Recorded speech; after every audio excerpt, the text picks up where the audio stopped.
A very good morning. Today is the World Heart Day, and we are doing a series of micro webinars on our Facebook and on our YouTube channel, talking about, of course, heart health and how to improve your heart health, and looking at it mostly from a nutrition and a fitness perspective. That is more from a lifestyle management perspective. Yeah, my name is Rajiv from NuvoVivo Center for Obesity, Lifestyle Disorders and Research.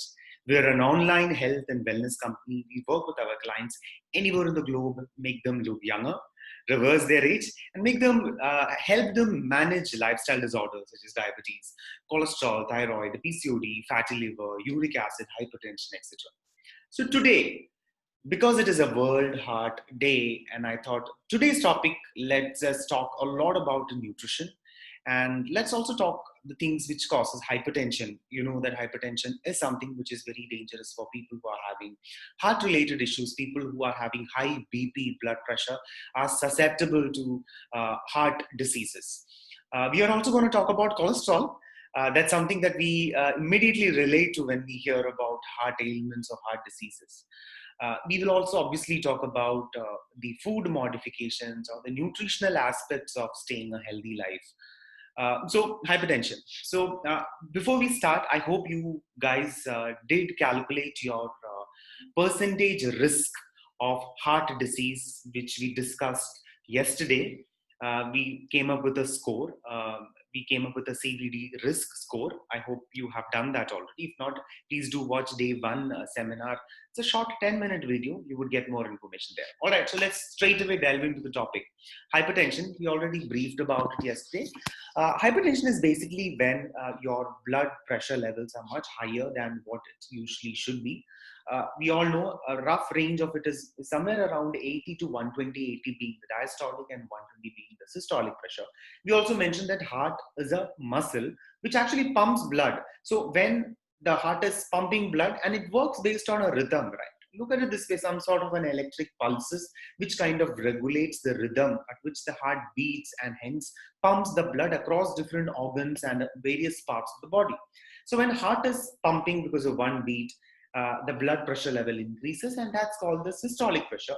And then heart rests down and then it beats up again. So every time the blood pressure increases, that's called the systolic, and then it comes down, that's called diastolic.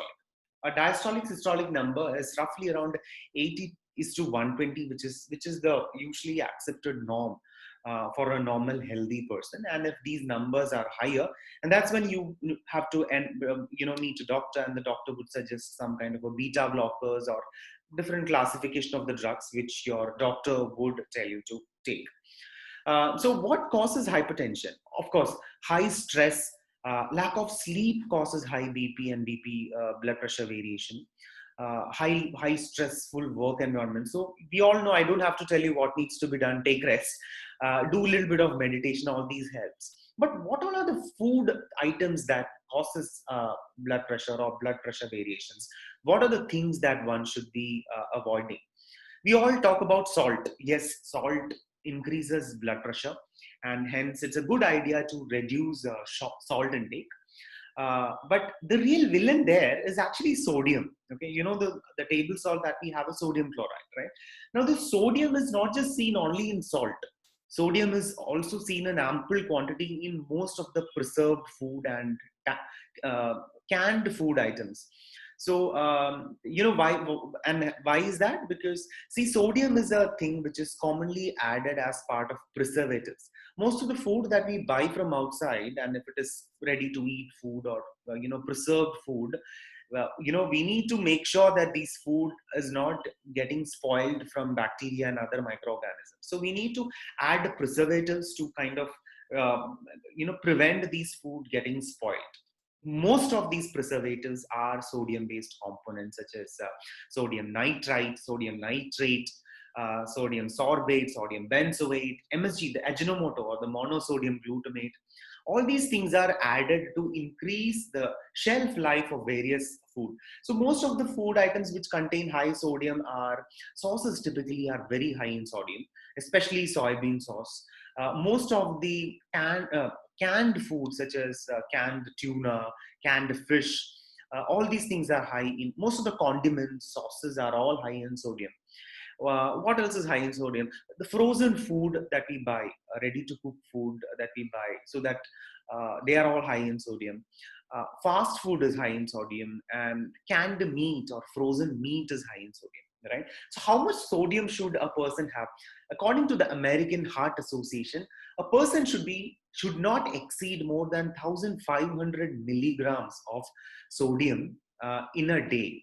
Okay, to put that in perspective, 1 teaspoon, okay, teaspoon, not tablespoon, 1 teaspoon of salt is 2400 milligrams, and most of us will exceed the minimum or the maximum permissible level of 1500 milligrams as set by the American Heart Association. So reduce salt intake and reduce all these kind of packed, ready to cook, ready to eat kind of food that we buy from outside. Okay, so that's about the sodium thing.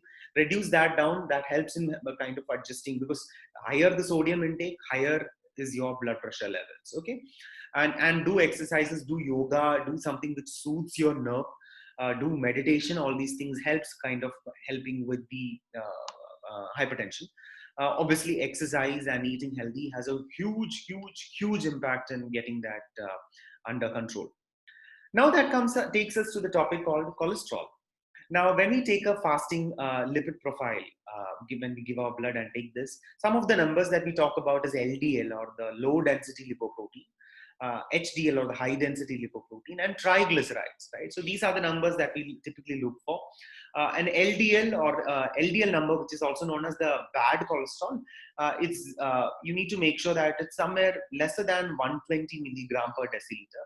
HDL, or the good cholesterol, should at least be 40 milligram per deciliter. It's good cholesterol.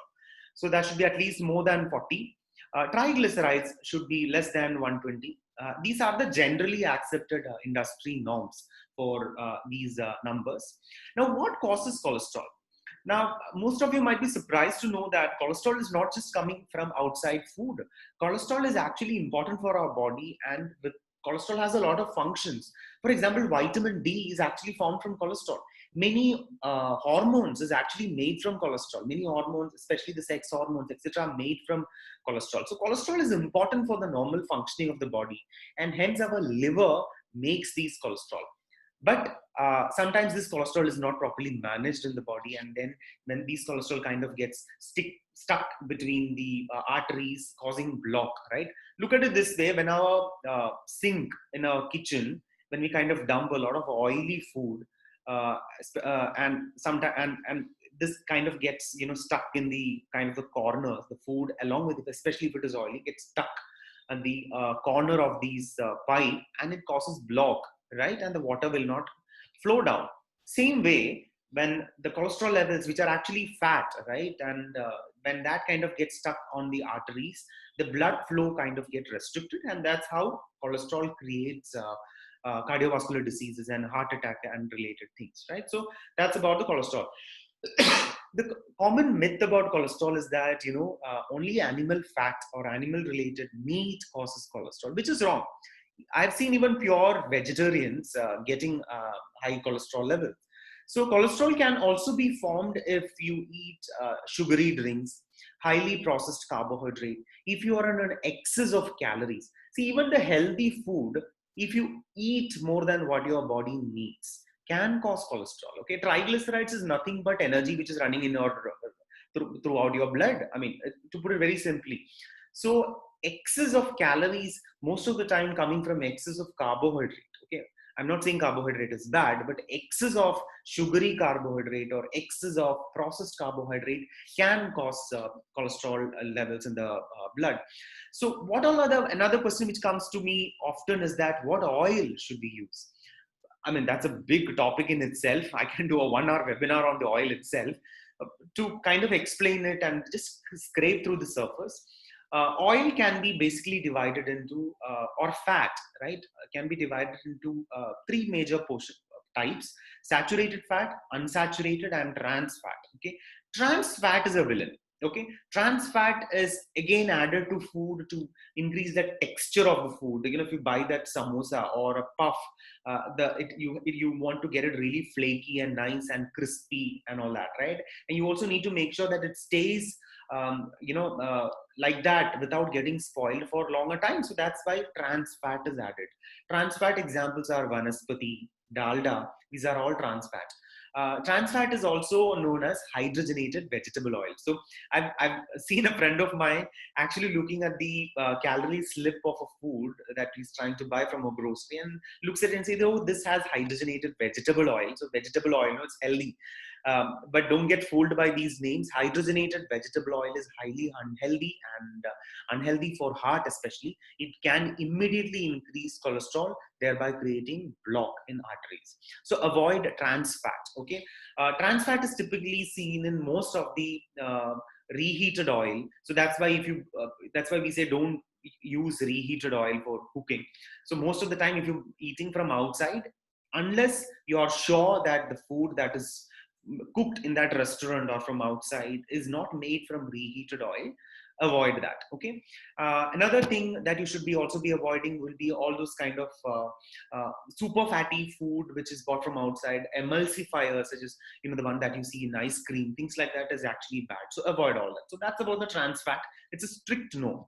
Next comes the saturated fat. Our Malayalis most favorite coconut oil is the saturated fats, high in saturated fat. Now, the scientific community is divided between saturated fat if it is bad or good for heart. But a logical step, according to us, would be to make sure that you're not going on a high intake of saturated fat. Always keep saturated fat intake as little as possible. The scientific community is still debating if it causes high cholesterol or not. But let's be smart here and then make sure it is lesser. The heart healthy fat is unsaturated fat. Okay, so unsaturated fat again there is a division: monounsaturated fat or polyunsaturated fat. So what are the heart healthy fat? Olive oil, canola oil, avocado oil. These are all unsaturated fat. Fish oil. So fish oil is also known as omega-3, polyunsaturated fatty acid. Omega-3 is one kind of a polyunsaturated fatty acid. These are all heart healthy. Okay, so but if you want to cook any food on very high temperature, saturated oil such as a butter or a ghee or coconut oil is better, but just make sure that you are not using too much of oil. Okay, so fat at the end of the day is a lot of calories, so it is best reduced. And if you want to have oil, make sure if you're kind of doing a high heat cooking or a tawa fry, go for butter, ghee, coconut oil, etc. But limit the quantities, because saturated fat is supposedly causes high cholesterol levels. Unsaturated fatty oils such as olive oil, etc. are good for heart, but then at the end of the day, it's a lot of calories, so hence limit that also. So in a nutshell, limit the oil intake. Okay, so that's about the cholesterol and healthy eating habits. So becoming healthy and fit and taking care of your heart health, etc., works with a little bit of a common sense.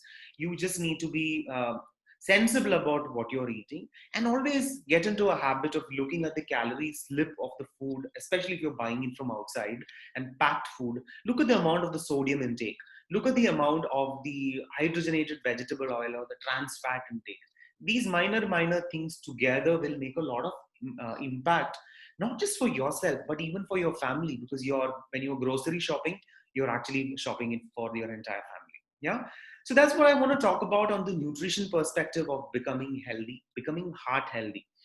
All right, so on today, the World Heart Day, I hope that you will start taking care of your health and start reading those calorie labels and be a lot more sensible about what you eat, because cardiovascular diseases and heart related issues is one of the biggest reason for death globally. Right, so that's what I want to talk about. My name is Rajiv Ambat from NuvoVivo Center for Obesity, Lifestyle Disorders and Research. We are an online health and wellness company, and we help our clients anywhere in the world through our online 3-month programs, giving them exercise plans and diet plans, etc., and help them not just lose weight or but also reverse the age, look younger, manage lifestyle disorders, and manage these cholesterol levels through lifestyle change itself. So if you have any questions, do comment here and stay tuned. We have yet another interesting topic coming up tomorrow. All right, so you take care, stay healthy, stay fit, and stay young and stay safe.